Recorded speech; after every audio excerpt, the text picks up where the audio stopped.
Alors, un peu d'entraînement à l'écriture des génotypes. Je vous propose des exercices. Munissez-vous d'un papier et d'un crayon pour réaliser l'exercice et ensuite regarder la réponse. Alors, un génotype grand A, petit a, ça s'écrit de quelle façon? Alors, je vous laisse faire pause, réfléchir et on se retrouve pour la réponse. Alors, ça s'écrit de cette façon-là. En effet, 2 barres, ça indique qu'il y a des chromosomes homologues. C'est une paire d'homologues. Donc, ça ne peut pas être ce cas de figure. D'autre part, chaque chromatide est identique à sa sœur. Donc, ça ne peut pas non plus être ce cas de figure où là, sur des chromatides sœurs, on a l'allèle grand A et petit a. Donc, effectivement, c'est cette réponse-là.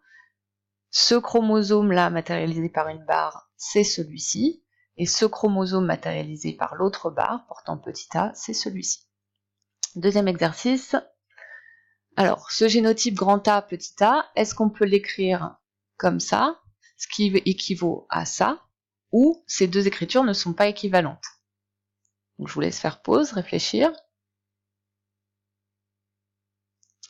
Alors, effectivement, c'est vrai, ces écritures sont équivalentes. Les chromatides, elles sont sœurs, et on ne tient pas compte du nombre de chromatides pour écrire le génotype. Troisième exercice. Alors, représentez les chromosomes qui correspondraient au génotype homozygote grand B, hétérozygote grand E, petit e.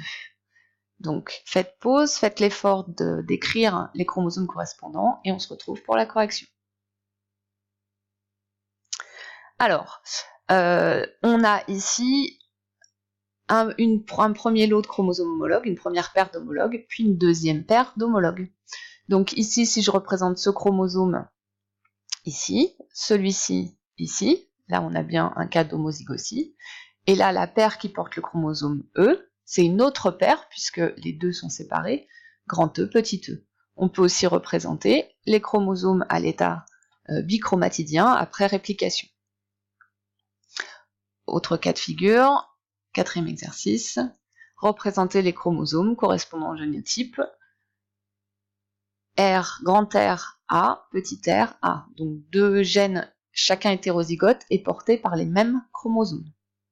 Donc je vous laisse faire vos schémas, et ensuite redémarrer la vidéo pour avoir le corrigé.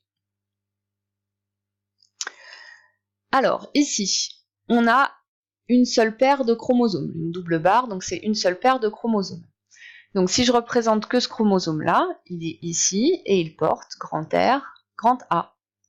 L'autre chromosome porte petit r, petit a.